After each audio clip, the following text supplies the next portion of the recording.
Okay, and it's a pleasure to introduce our speaker and PhD candidate for today.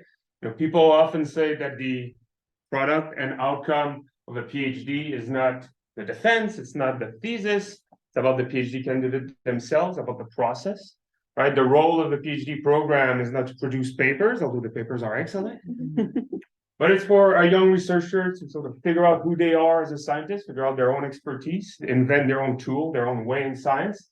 And if you have those objectives in mind, I think it's hard to imagine a better PhD candidate than Bren, who joined the Department of Computer Science as a PhD student back in 2018. One of the first students in my research lab. One of the first students of the Vermont Complex STEM Center when they started the PhD program in complex systems and data science. One of the first students in the Quest program. And so in all those roles, they really shaped what I know to be the culture at UVM. They really contributed to an incredible atmosphere for the research. At first, it was a lot of what I know as my own expertise. It was a lot of abstract modeling. Friends, presentation. Oh. I don't see her in the chat. I'm sorry, people online. I will have to see her in the chat. I see Ryan.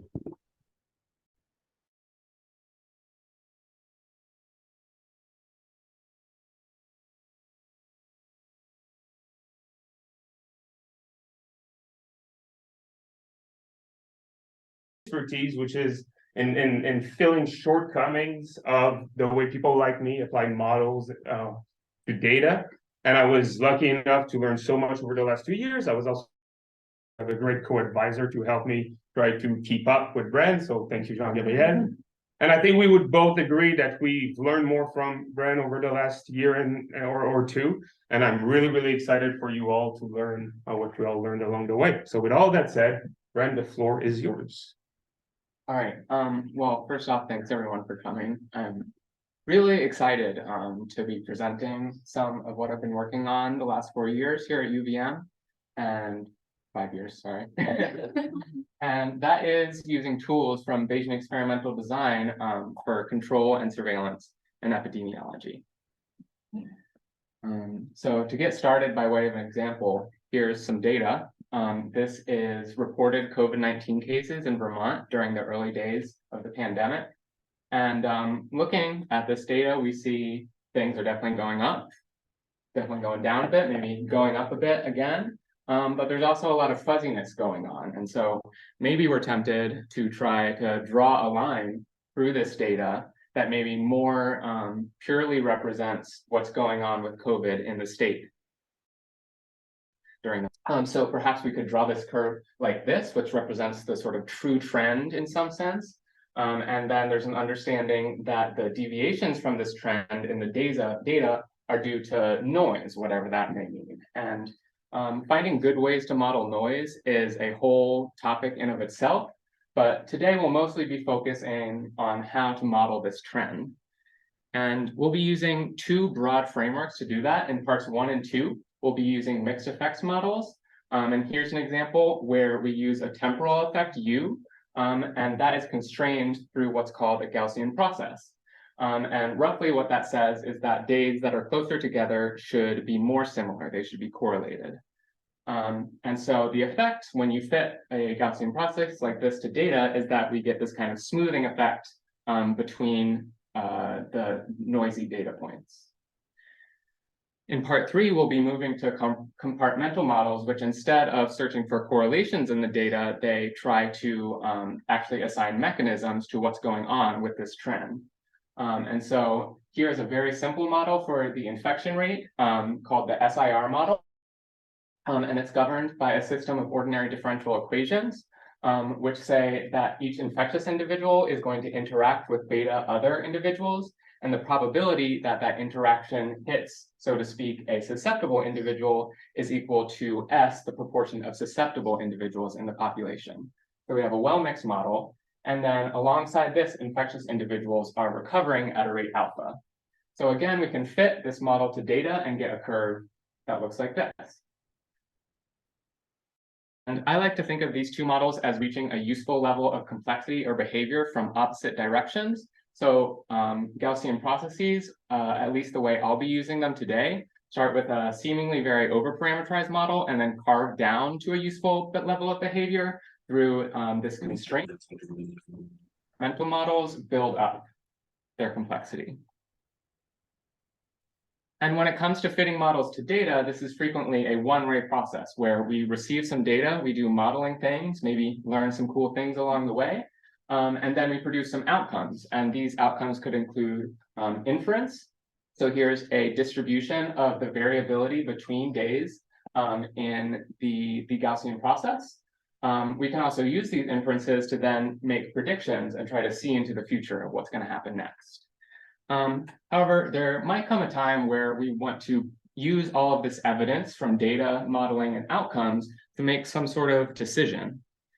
And really, this research is about two ways to do that through completing this loop, so to speak. So in Bayesian experimental design, we use what we learn from these outcomes to inform how data can better be collected. And that new data will then continue to feed through our loop, through modeling, and produce hopefully better outcomes. On the other hand, identifiability is kind of the opposite side of the same coin. It starts with a fixed experimental design, and it asks, well, given data that we're about to collect under this experimental design, how much can we actually hope to learn about this model? So we can learn limitations of the model or learn to tweak the model.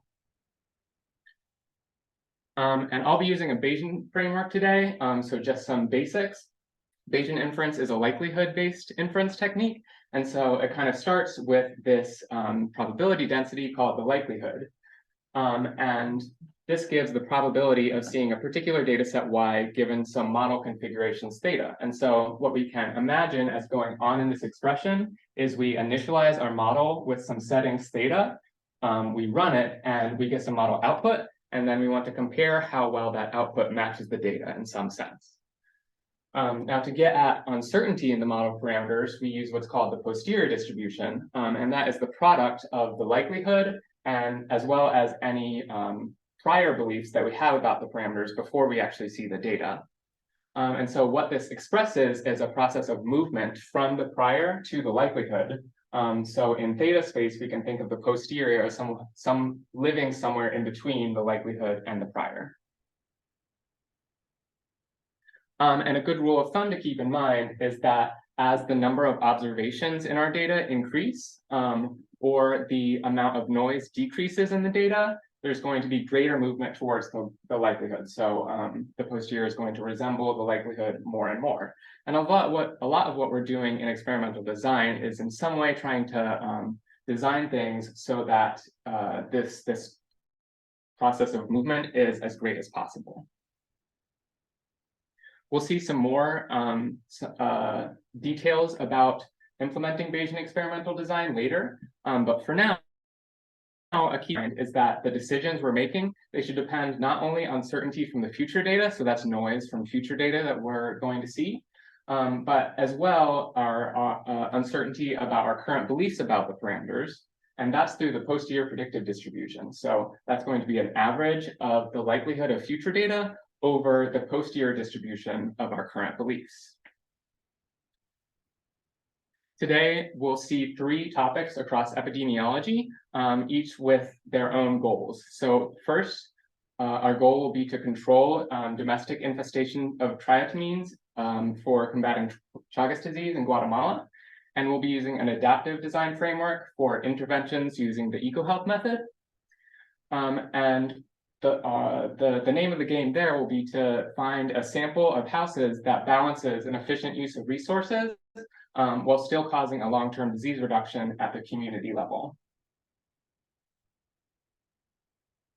Next, our goal will be to improve tick incident maps in the southeastern US. So we'll be adding a temporal dimension to our designs to propose future locations and times for an ongoing surveillance effort in South Carolina. And we'll see how experimental design can be applied to a mixed effect model with many moving parts. Finally, we'll be moving out of the jungles and the forests and into John Gabriel's office and for some more theoretical work to assess the limitations of accurately summarizing an outbreak. So we'll compare our ability to derive different quantities like the basic reproductive number from the SIR model over time. And we propose a novel Bayesian measure of practical identifiability, which is better suited to the finite data setting. So part one, adaptive sampling and spatial statistics for managing Chagas disease vectors. This project began with a trade-off that is common in public health, and that is a trade-off between sampling to mitigate risk, so to bring help into those in needs, and sampling for inference, so to make accurate statements about the population as a whole. And the reason this is a trade-off is because sampling to mitigate risk leads to selection bias, which then makes diagnosing risk in the general population less accurate. And we can think of this trade-off and the consequences of this bias as occurring in two forms of space and having two sort of consequences. So for example, on the left here, we have geographic space, and preferential sampling has led to us selecting a cluster of houses in the middle here, and that has done two things. We both have misdiagnosed the proportion of red to blue units in the general population, but also because all of our samples are kind of towards the middle of the space here, that means that these points towards the outskirts are very far away, and so we have less information about them, and so their uncertainty is inflated. A similar thing can happen in covariate space, where again, preferential sampling has led us to select units that are higher on the response axis.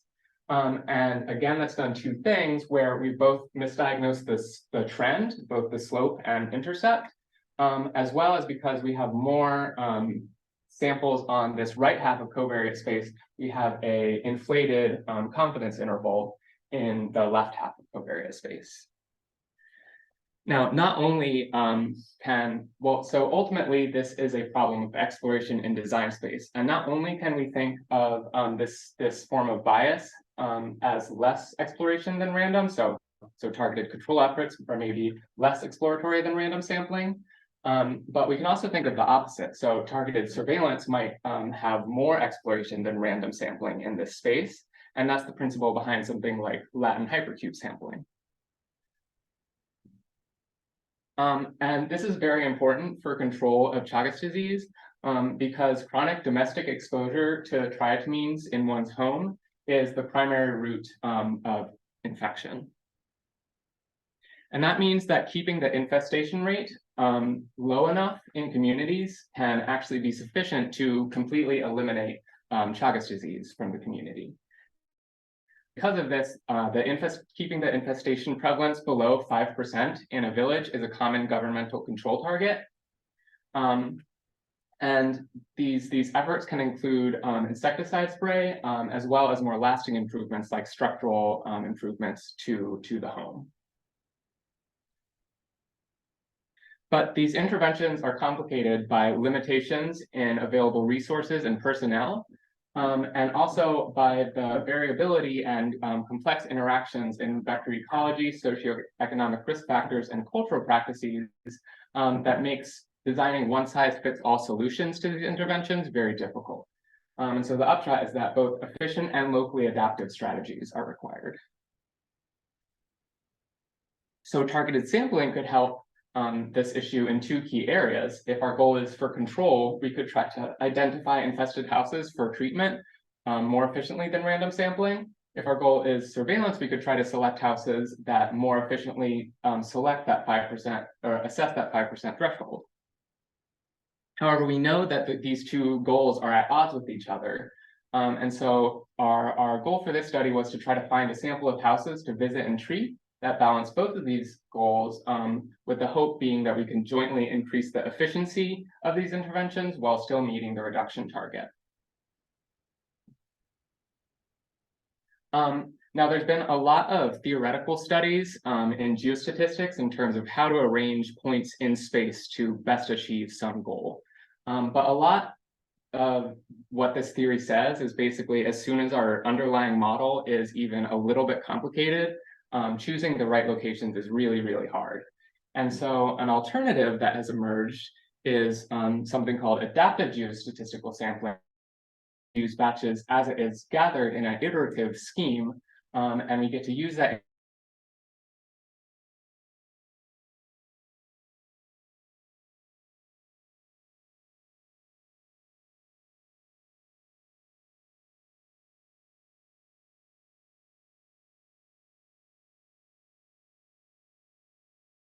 adaptive sampling helps is because it basically breaks up the design problem into more manageable chunks. So rather than trying to anticipate different things we're trying to learn that will reduce uncertainty, we can instead focus on one thing, say, okay, I don't know very much about this thing, so I'm going to sample here. All right, I've learned something about that, but now I still don't know about this other thing, so I'm going to sample over here. So this has been successful in the past. For an overview of our methods, we use data collected from 5 different villages in the southeast of Guatemala. And as part of this original survey, a number of different socioeconomic variables were included, including the number and type of domestic animals, as well as the material that house walls were made of. And we used a logistic regression modeling framework based on these socioeconomic variables, as well as spatially correlated residuals through a Gaussian process. So this is basically a 2-dimensional version of the 1-dimensional Gaussian process example we saw in the beginning.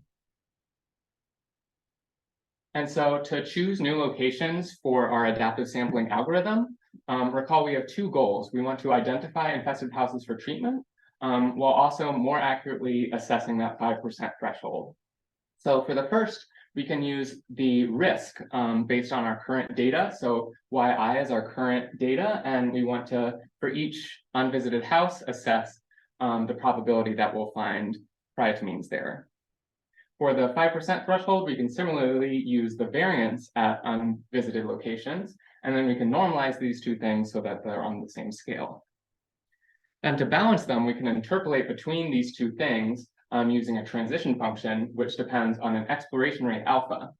And what this exploration rate does is it governs the rate at which we'll move from sampling based on variance, so sampling based on gathering information efficiently, to sampling based on risk, so trying to target houses that are infested.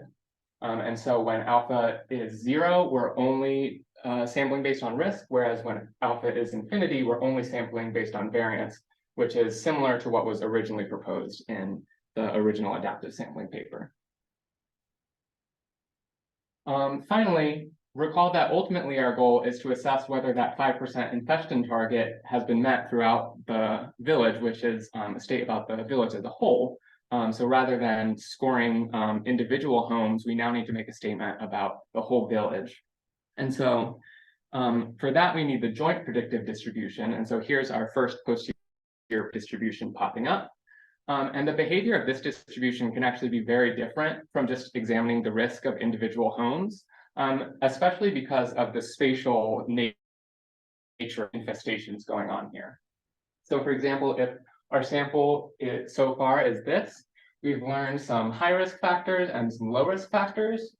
And let's say we have a high-risk factor house here, it's going to have high predictive risk. And each of the nearby houses are going to be pulling each other and interacting in different directions. So this house here is getting signals from this low-risk factor house, as well as signals from this high-risk factor house, and they're all sort of pulling each other around in a complicated way. So once we do have samples from this joint distribution, however, we can safely and accurately approximate the termination condition that we want. And what this says is it expresses our confidence that that termination condition has been met, that reduction target has been met throughout the village. So what we are basically doing here is for each of these joint samples, we're going to sum up all the infested sample, and then each of those will contribute to this histogram here. And then if that sum is below the 5% reduction target, it'll go to the left here, and then we will terminate if at least gamma percent of these joint samples satisfy that reduction target. To test the efficacy of adaptive sampling, we compared it to a random sampling control. So our experimental setup used 2 covariate sets. First was a global only covariate set where we assumed only information that could be obtained just from the geographic coordinates of houses was available. And so this included the latitude, longitude for the spatial random field, as well as things like the distance from the perimeter of the village. And then we also assumed there was additional, that socioeconomic data set was also available. And this would correspond to a scenario where maybe a previous intervention had occurred in this village a few years ago. Then for each village, we did 50 replicates where we used an initial design of 10 houses to seed the adaptive sampling algorithm. And then for each of these initial designs, we compared a range of different settings for adaptive sampling algorithm, as well as a random sampling scheme where in each batch, we just choose houses randomly instead of scoring them. And then for each of these runs, we run until the termination condition is met and record the number of houses visited and the percentage of remaining infestations. So for the result, we've separated things by village and the two covariate sets. And so if replicates are above this red line, that means that they failed to meet the reduction target, whereas replicates that are more to the left horizontally were more efficient. And what we find is that adaptive sampling was universally more efficient than the random control sampling. And when it comes to the global-only covariate set, even the less exploratory version of the algorithm were successful in consistently meeting the design target. However, with the full covariate set, there was greater opportunity for bias. And so while that meant that sometimes there were much greater gains in efficiency, it also means that the less exploratory versions of the algorithm were not able to meet the design target. However, it is comforting that all of the replications had a true infestation less than 8%, which was the infestation threshold that a previous large-scale study found was sufficient to eliminate Chagas. And so that suggests that a suitable way that you could use an algorithm like this is to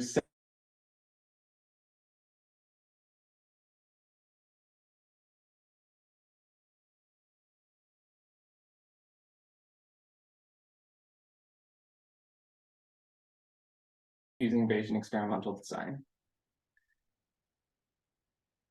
For some background on this, tick-borne diseases now make up more than 75% of reported vector-borne diseases in the US. And there's some that are suspected for why this is, but one of them is due to the expanding ranges of several medically important tick species. And so for the southeastern US, there's very limited historical data for this region. And that's due to a historically low disease burden, which has led to a lack of motivation and available funding. Nonetheless, proactive surveillance is an important part of informing these expanding trends of tick distribution, as well as preparing for the future in our changing climate. So there's been a joint surveillance efforts going on between the University of South Carolina and SC Department of Health. And that's included some active sampling of state parks, as well as more passive sampling, getting data from animal shelters and citizen science efforts. And it's been expanding with each year and has funding for the next 5. So really exciting opportunity. And that's good because previously published tick distribution maps for the United States had the highest uncertainty in the Southeast. Of course, that's due in part due to the lack of available data. And so sampling public natural areas would be a nice way to establish a baseline level of proxy for exposure. However, sampling like this, similar to the situation with Chagas disease, is quite time consuming and is error prone due to the complex life history of ticks and how different ticks respond to different collection methods at different parts of the year, etc. So our goal here was to design basically a calendar of different visitation times and locations to maximize the reliability of these tick distribution maps. Spatiotemporal survey design presents some unique challenges compared to more traditional Bayesian experimental design. And notably, that is because this is more observational form of data rather than direct experimentation. So for example, let's say we want to learn the relationship between tick distributions and a single environmental covariate. And we have a very simple design space here of just 4 different time points, say months, and 4 different locations. Now, a secondary goal of this study was to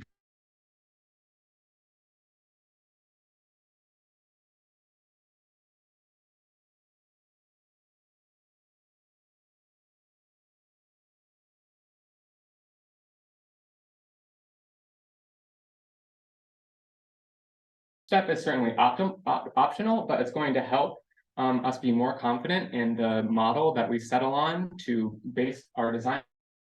And it's going to improve the statistical power of the designs we find. And so here we can view this initial design in covariate space. So here's a one-dimensional covariate space with whether or not we found ticks there indicated. And then we can build a model based on the risk of exposure during a visit. Here's just 2 trivial models without the environmental covariate and with it. And we find that this model had higher or lower deviance information criterion. And so that was the better performing one. So we select that one and we fit a joint posterior distribution, which represents our current knowledge given this initial survey. So next, we actually designed the problem. For some candidate design shown up here in pink, together with this posterior is going to form our posterior predictive distribution, again popping up.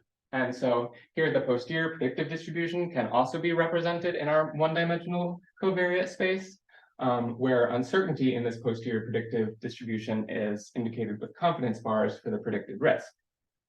And so similarly to the termination condition from part 1, we can think of sampling a particular outcome from this joint predictive distribution, which represents what we might observe if we were survey. So the ticks that we might not or might observe. And we want to basically write down how much new information that new data would give us. And so here we're using a Bayesian de-optimality criterion, which basically compares volumes of hyperellipsoids that approximate the posterior distribution. So here's those hyperellipsoids for the posterior distribution with the original data. And then with some new data, these hyperellipsoids get smaller. And then finally, because we don't actually know what data we're going to get before we do the survey, we're going to average over the posterior predictive distribution to get of the design as a whole. Finally, in part 3, we can treat this as a optimization problem and use techniques from computer science to try to find as good a design as possible. So here is just a generic stepwise algorithm, and I've run it for 100 iterations. And here are the different proposed designs and their utility, as well as keeping track of the best utility or best design that we've found so far.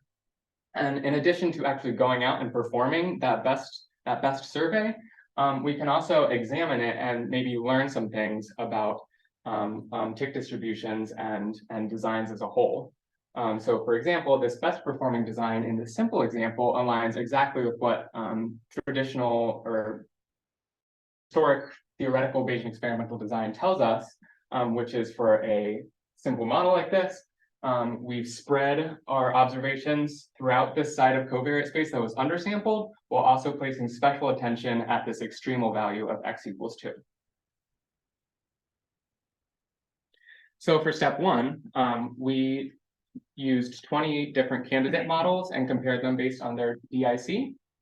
And so these models use different forms for spatiotemporal effects and different environmental effects. And also for each of these effects, we considered them as shared across different tick species as well as independent across different tick species. And so here's the best performing one highlighted in orange, and several slightly more complex versions performed nearly as well. So those probably could have been used as well. And I think a takeaway from this figure is really some form of species dependent effect is important. So clearly there's some differences in tick in distributions of the different tick species. And then here's predictions from the best performing model. So here's the expected probability of finding a tick up top, separated by the different months and the 3 different tick species, as well as the standard deviation of that risk on the bottom. And again, picking out some patterns here, there was high predicted risk for both amblyoma and ixodes, especially in the southeast, but in completely different seasons. And then relevantly for this project, notice that even in this best performing model and with 2 whole years of data, there's still a ton of uncertainty going on in this map. So for example, a standard deviation of 0.4 corresponds to us making predictions that are not much better than flipping a coin. We use 2 different utility functions for step 2. So the first reflected uncertainty in the environmental covariates, and we used a form of Bayesian de-optimality. And this can be thought of as representing the reducible uncertainty in the system as a whole, with a kind of hand-wavy logic that variability in the spatiotemporal effects are small scale sort of variants that happen day to day that we don't have a name for, and hence we have no way of controlling it. So maybe we're particularly interested in learning that environmental association. We then developed a second design criterion, which reflects gain in information among some high-risk points along that prediction grid in the map. And so for that, we want to maximize the uncertainty reduction upon seeing the new data. And so this is more of a targeted effort where we're saying, well, there's not going to be one-size-fits-all solution to reduce uncertainty among these different high-risk points. So let's try to learn as much as we can about at least one of these points using some sampling.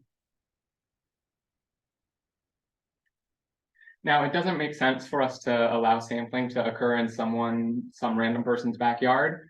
So we restricted the design space to 57 public areas, including all of South Carolina's state parks, across 12 months. And we compared designs found using optimization to both random and repeated sampling. So for the de-optimality criterion, here's the utility of some randomly chosen designs, so randomly chosen surveys, for an increasing number of visits in the survey. And as a point of comparison, we can repeat some aspects of the initial survey data. So in the initial survey, there are 30 unique locations. And let's ask, well, what if we just revisited all of those in June? So that would correspond to 30 visits. And we see that for those 30 visits, we're doing worse than if we had just chosen 20 visits randomly. We can ask the same question, do all the sampling in December, and that does a bit better, which makes sense because there was less sampling in the initial survey during the winter months. Finally, we could just repeat the entire 2021 calendar of visits. And so that's 111 visits that isn't doing much better than just 20 visits. So let's be a little more deliberate about how we're searching for good designs. A first simple approach would just be to select designs based on their current predicted variance. And we see that we're not doing much better than random there. However, a space filling design was more successful. So this is trying to spread points out both time and space while maintaining a stochastic element. And we see that with this one found a design that with just 20 visits, we can get a lot more information than repeating the entire 2021 schedule. We also used 2 more computationally intensive search algorithms, simulated annealing, as well as an exchange algorithm, which tries to swap out neighboring visits by either like swapping out neighboring months or swapping out neighboring locations. And we see for this criterion, these 3 last search strategies performed about as well. Results were somewhat similar for the second utility criterion of maximizing information gain among a high-risk location. However, the space filling version did not perform as well there. And some takeaways. I think it's interesting, the poor performance of the variance heuristic. In contrast, that really shows the importance of adaptive sampling in the previous study. So there we were also selecting locations and scoring them based on their current predicted variance. But while here, what happened is that we ended up selecting kind of all of the similar type of location because we did it in a one shot. With adaptive sampling, we were able to select some locations with high variance. Then we've seen the data there, so they don't have as high variance, so we get to sample somewhere else. So the adaptive sampling based on variance seems to have a similar exploratory behavior to these more sophisticated search algorithms. Okay, so on to part 3. Accurately summarizing an outbreak using epidemiological models takes time. Recall we're now pivoting to practical identifiability. And so practical identifiability occurs when the model likelihood is insensitive to changes in parameters. To start thinking about this is by plotting the likelihood surface, so that likelihood distribution.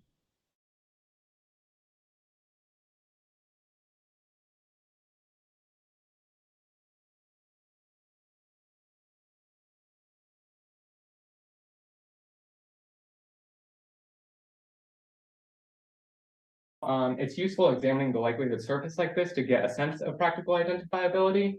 Similarly to experimental design, what we're statement about this full likelihood data, likelihood density in data space. And so practical identifiability is an issue when these points that are very far away in parameter space produce likelihood distributions which look very similar.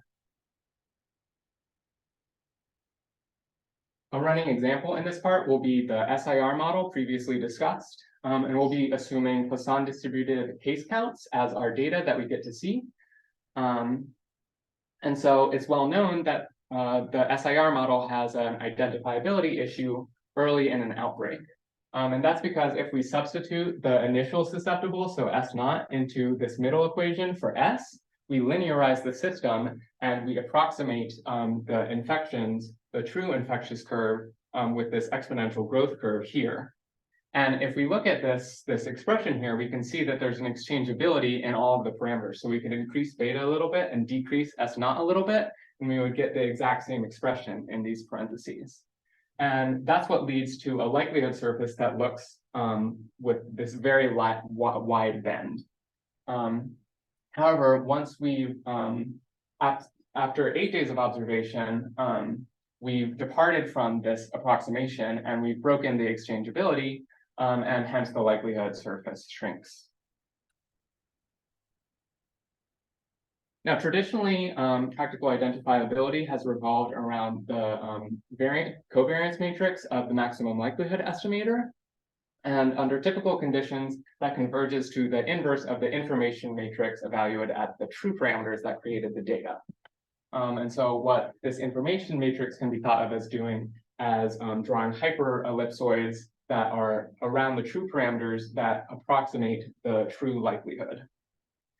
And so practical identifiability is commonly defined in terms of 2 things. So the coefficient of variation is the standard error of the estimator divided by its value.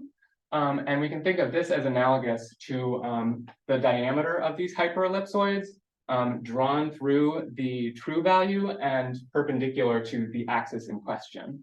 And we can immediately see that this is underestimating the true uncertainty because while, for example, beta, this full likelihood curve shows that a wide range of beta are likely. Drawing a horizontal line like this only gets a very narrow slice of that likelihood. Similarly, we can, another way is with the condition number, and this is PI of the model as a whole, so it can't be used for individual parameters. But this one is the longest axis of these hyperellipsoids divided by the shortest axis of these hyperellipsoids. And again, we can see that this is underestimating uncertainty because there's only so much we can do to squeeze an ellipse like this into this bendy curve. Other frequentist approaches include the Monte Carlo method, which is a more computational approach. And so what happens there is we sample a bunch of different data sets from the true process creating the data. We're going to run maximum likelihood on each and get a cloud of different estimates, which approximates our covariance matrix. And the problem with this method is that it's sensitive to the optimization conditions of the algorithm. So let's say we were to run gradient ascent or descent on this, this likelihood surface. Well, whether we stop here or here is largely going to be a question of where we initialize the algorithm rather than a statement about the actual differences in likelihoods at those two places. Another method is the profile likelihood approach, and this one's great for exploring the full curvature of the likelihood surface in high dimensions. However, a limitation is that it only depends on a single data set, so it's only a statement about a single likelihood surface. And it's also mainly a qualitative technique, so it doesn't really give a number. So we came up with a new method called the restricted marginal divergence, which for true parameters, which create and some variable of interest, which can be a summary function of the model parameters. The RMD is the difference in the posterior density of the true value minus the prior density of the true value. And so this is how likely that true value was having seen the data compared to how likely that true value was prior to seeing the data. And what Bayes' rule tells us is that actually we can think of what RMD is doing as taking place either in parameter space or data space. And really what we're kind of measuring here is the difference between two sets of model dynamics. So here's a first set of model dynamics where we're simulating the model from different samples from the prior, and we're getting a bunch of different infectious curves, as well as here's the true infection curve, as well as some example data that was sampled. And then we're going to compare that to a second set of model dynamics holding the true value fixed. So here the variable we're using is that growth rate previously discussed. And so when we hold that fixed, all these model dynamics are going to be matching the growth rate of the true process at first, but then they're going to diverge later on. And then what Bayes' rule basically says is that when we compare these two dynamics, we can be comparing either a difference in posterior and prior densities, or a difference in the marginal likelihood or model evidence of the data under the full model of the prior, or under a restricted model where U star has been held fixed. And I won't get into this today, but a lot of the sort of computational work that's making RMD efficient and possible to compute is working with this side of the picture. Now, it might feel weird at first to be defining things in terms of density just at a single point in the posterior, because we're taught in Bayesian inference that the whole idea is to use the full behavior of the likelihood, embrace the full likelihood or the full posterior. When it comes to inference, however, I think it's useful to think of the appearance of a posterior distribution in RMD as more a convenient way to summarize the global curvature of the likelihood. And so by this is, let's say we want to get the identifiability of S naught, the initial proportion susceptible. And so if we were to compute the RMD, then let's say we have some samples from the prior distribution as all these points. If we were to make a histogram of this, it would be even and spanning sort of this entire region from here to here. Then in the posterior distribution, recall that the samples are weighted by the likelihood distribution. And so we can kind of think of this as like all these points are going to be from the posterior distribution, but all the points along this likelihood curve are going to be accepted at an even rate. And so again, if we were to make a histogram, all these accepted points would percolate down to again make an even histogram, but with a slightly shrunk sort of range.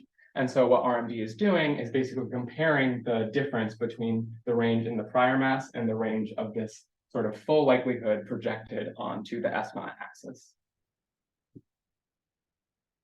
Now, for an application with the SIR model, there's been an explosion of research in recent years applying epidemiological models to data.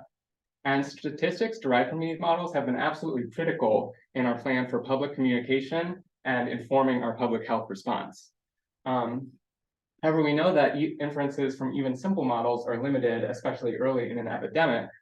And that has forced researchers, at least when they're to make strong assumptions about the parameters, either through some other evidence or through tweaking the model, or they have to use retrospective data, which may not be available in a emerging outbreak. So for the SIR model, previous work in practical identifiability has mostly focused on just PI of the infection and recovery rates, but that's not assumed known. So we set out to test a wider variety of quantities derived from the SIR model with our more accurate. We used 5 different summary statistics, and in addition to the 3 model parameters themselves. And these were nice because it represented a sort of nice range of difficulty in applying the computational side of our technique. And here's just an example of some example restricted model dynamics that we get from these different summary statistics. So for example, for the peak timing, notice that all of the peak timings in these curves are the same. So for the experimental setup in the figure you're about to see, we ran things with true parameters set to give an infection curve like this. And then we assumed that there's relatively little noise, so to more assess identifiability in the structure of the SIR model rather than just from noise. And here's just some example data that could be sampled from this true latent curve. And then we track the identifiability of each of these variables, where each day of observation is another data point of data that we've received for that day. And we're going to test the identifiability at each of these points. And then in the insets, we have posterior distributions. So here is the prior distribution in black. And then here's an example posterior distribution with this example data using 3 days of observation and 8 days of observation. And so when we do this for our 8 different summaries, well, we see a signature of 3 distinct stages of learning. So in stage 1, the exponential growth rate phase, the growth rate only spikes up immediately, and everything else kind of spikes up more modestly. And that's happening because all the viable parameters are shrinking to that likelihood curve that we've been seeing throughout the talk. And so we can learn a little bit about these parameters here, but we're really just learning about the growth rate. Then as things start to saturate, it makes sense that we next get a huge spike in learning in the peak intensity and the peak timing. And that allowed us to learn a bit about some other parameters, but not very much about things about the infection rate. And then finally, in the exponential decay phase, similarly to the exponential growth phase, infections are decaying at a rate equal to alpha, and so it makes sense that the recovery rate gets to continue to sort of steadily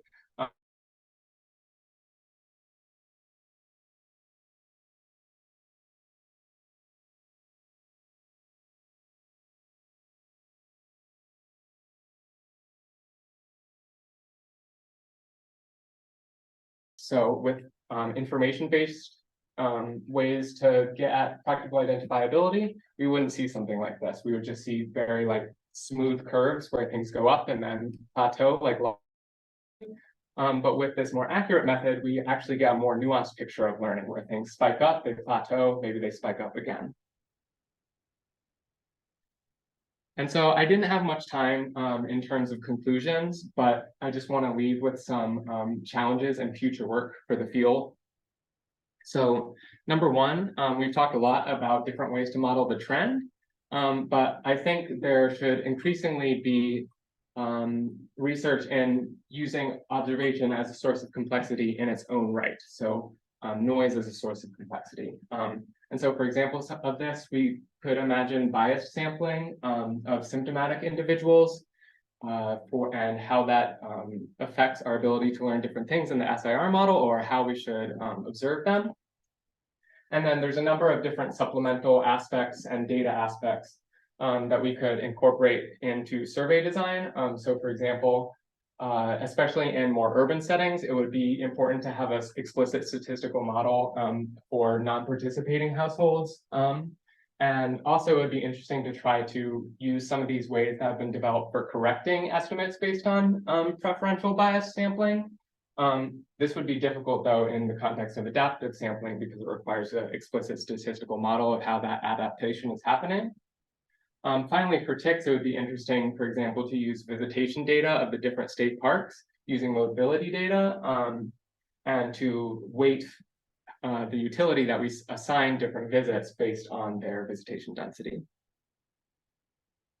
So there's some challenges in the more formal aspects of Bayesian experimental design. So there's several points where there's a big computational bottleneck that can make doing this really expensive.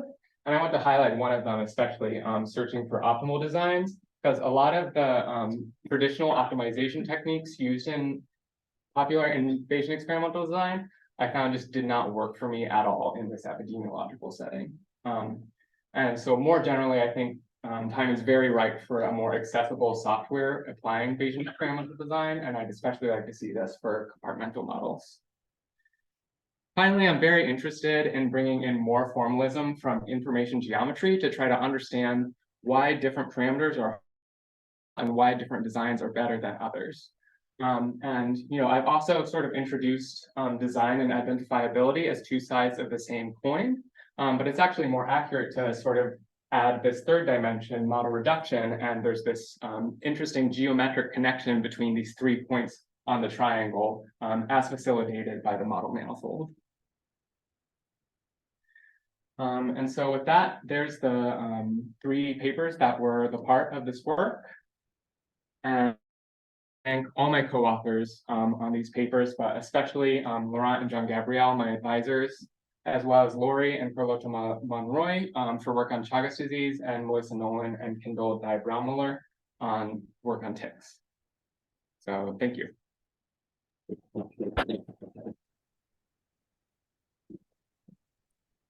Woo!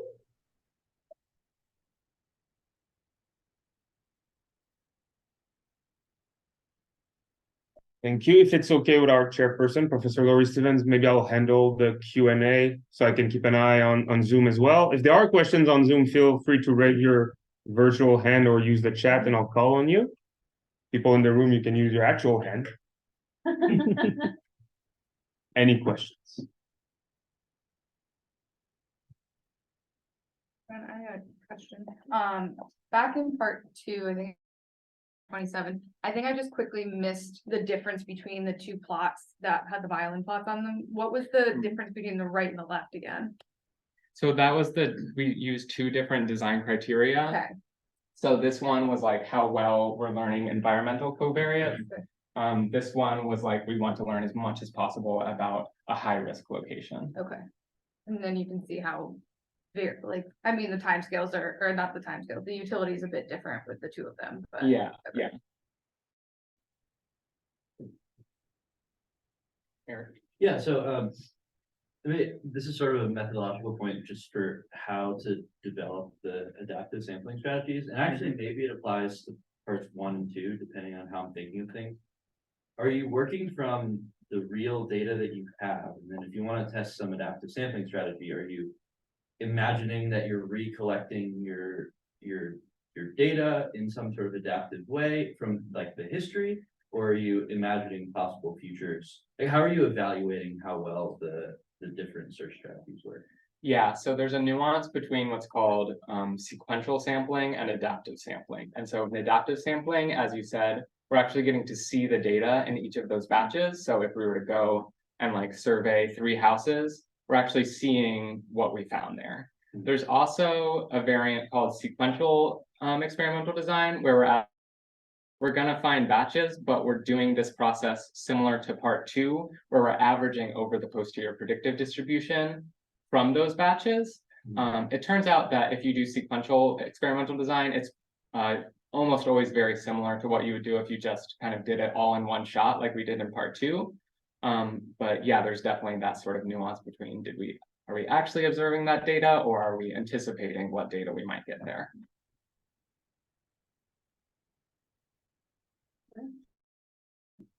Do you think that there is some like restrictions on what kinds of like systems you can use this kind of adaptive sampling for? So like one of the things I was thinking about during the talk is like if this is used for maybe like human systems, there could be some predictive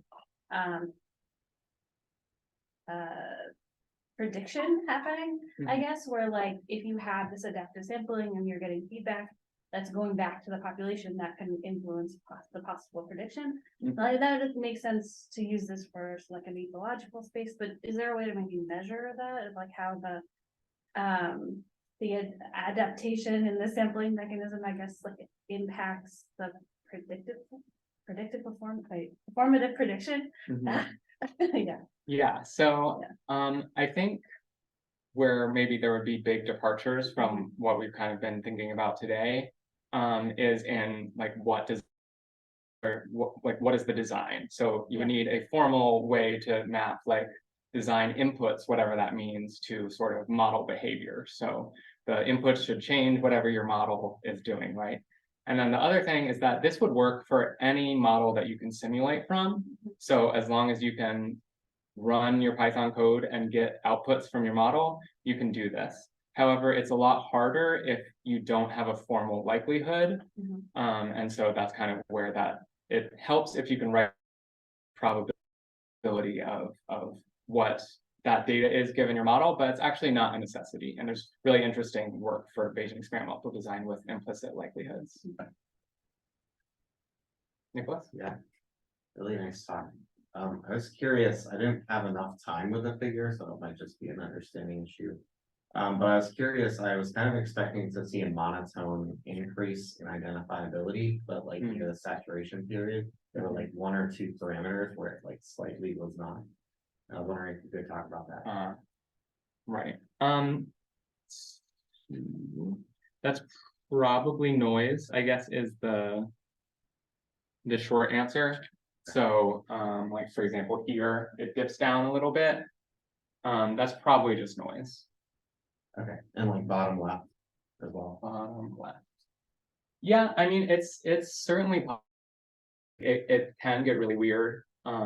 That identifiability is actually going down there. I've seen things like, for example, a very like sort of nuanced thing going on with like the time points you're actually evaluating your SIR model. So maybe there's like something going on where like your simulations of the ODE are getting like slightly less accurate or something like that, or you're like getting slightly more unlucky particular time points you're evaluating at. So it can get complicated, but most of the time it's probably noise. Thanks.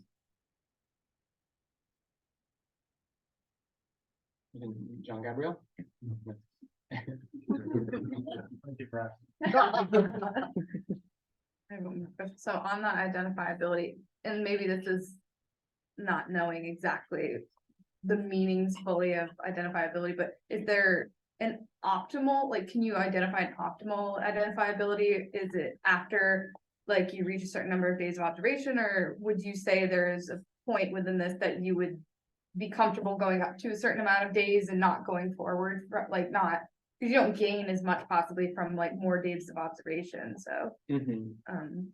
Yeah, I mean, we're certainly seeing things kind of saturate, like we're seeing with the growth rate. Yeah. That it's, but then just kind of we're not learning very much after that. So I mean, some people are really focused on this concept of like non-identifiability. So creating like a binary where it's like this parameter is not identifiable versus it is. And I think it's more useful to see it as a continuum like this. But you could imagine, for example, that that identifiability in one of these is 0, which would correspond to there was no additional information based on the prior. So we didn't update our prior beliefs at all. But yeah, so and then in turn, there's no like upper bound in principle. So Okay. I'm afraid to say anything since apparently I can't stop questions. You're supposed to encourage them. And when people really do stop, that's fine. But if there are questions online, this would be a great time to raise your virtual hand. And I'm gonna stare at the room a little bit. Popcorn. And if there are no more questions, I'm not encouraging you to stop, but if there are no more questions, I think we can thank our speaker again. Thank you.